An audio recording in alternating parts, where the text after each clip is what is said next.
you say, I know God has said this, but watch out. Anytime you say, you know what, I know that's what the Bible says, but it's a little bit naive and cultural, and my world doesn't quite fit with that, be careful. The end result is really painful. Because it's always based on this, you know what? I think I know a little bit better than God does. Which is what this prodigal's doing. Dad, I know a little bit more than you. I know what I need, and you don't. It's the basis of every type of philosophy that draws us apart from God, whether it be evolution, hedonism, agnosticism, egotism, existentialism, humanism, whatever it might be, whatever that ism is, it's saying, look, you're smarter than God, you make it happen on your own, you don't need God. You are your own God, in essence. That's the spirit of the prodigal. The same spirit from the demon, from Satan himself, in the mouth of the serpent. You won't surely die, God knows, and he's holding something back from you. The second implication from this is perhaps even scarier than the first. Because the second thing he's saying is, Dad, I wish you were dead. Now, my grandmother, Grandma Sweat, that's her name, S-W-E-T-T. My mom was really happy to get married and take someone else's name. Grandma Sweat, a couple weeks ago, had a minor stroke. Wasn't doing real well. Grandpa's not doing terribly well. Years of creative living will do that to a person. They're in their 80s.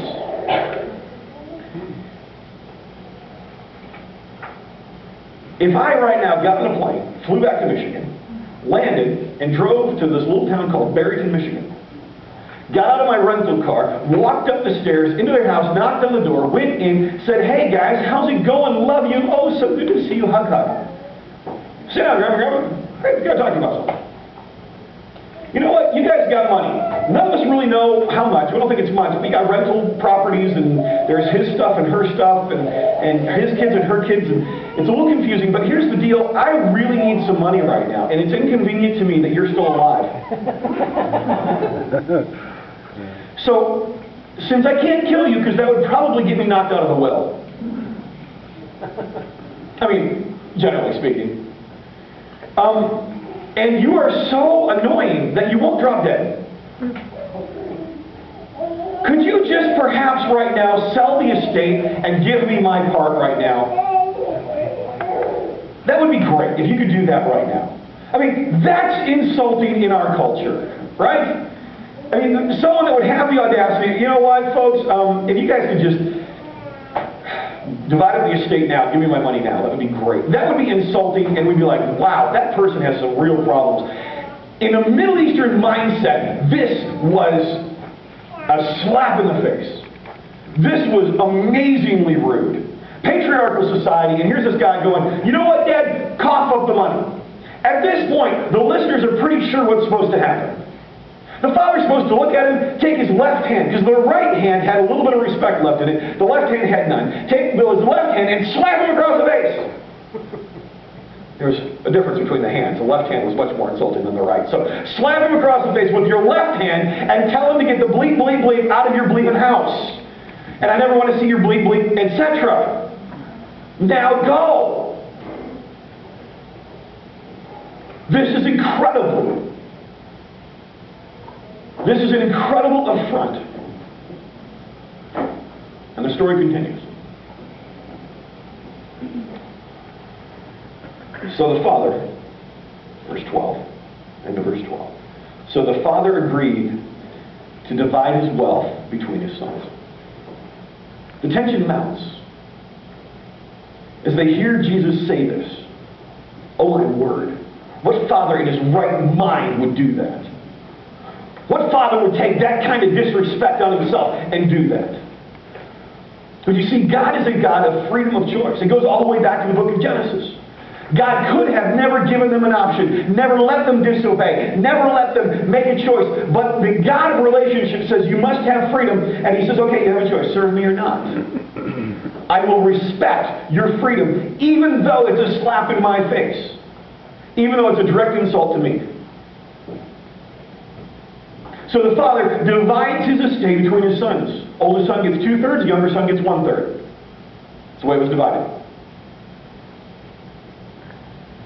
Verse 13, a few days later, this younger son packed all his belongings and moved to a distant land, and there he wasted his money in wild living. Now, he's already told his dad, leave this up on the screen, he's already told his dad, number one, I wish you were dead. Secondly, you're just dead wrong. And now he goes to a far country. What's the implication of this? So again, Middle Eastern mindset. Middle Eastern mindset says, this guy went to the Gentiles? Yay. Wow. What does that mean? Okay, what that means, that was, you did not associate with Gentiles. Okay. You didn't give your money to the Gentiles. If you saw a Gentile walking down the street, you went to the opposite side of the street. You didn't hang out with them. Okay. This was as taboo as it gets. And he goes there and he wastes his money on wild living in the far country. We'll put this a different way here. Say you have a son. You've raised this son from birth. You're proud of this boy. Gets to be teenage years, he starts making some bad decisions. But you still love him. And one day he's home and you say, you know what, son? I love you. You and I have had some rough times. But here's the deal. I really want to see you succeed in life. I want to give you a head start. And you take out your checkbook and you write him a $10,000 check. Because you're loaded. Please see me afterwards. I'd like to get to know you, shake your hand, perhaps take you out to dinner. Writes a $10,000 check, tears it out, gives it to your son. You give it to your son. Say, here you go. I really want you to grow up. I want you to get a good start. That boy gets on a plane and flies to Afghanistan. Gets out of the plane and heads out into the country of nowhere, where he gangs up with Al-Qaeda, gives him your check, signs it over to him and says, let's blow up America. Do you understand just a little bit how your stomach would turn and your heart would be pierced that your son would do that?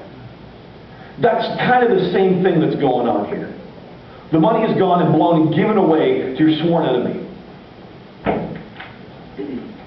This boy has brought amazing shame on his parents. Verse 14. About that time, his money ran out. That always happens, folks. Your money runs out. If you haven't figured that out already, it happens.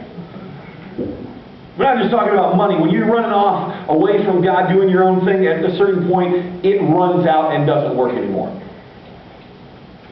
And a great famine swept over the land, and he began to starve. Money runs out, there's a famine. He's got nothing. His money's gone. He's in a foreign country with people he doesn't really know. He's got no family to go to. Pause for a minute.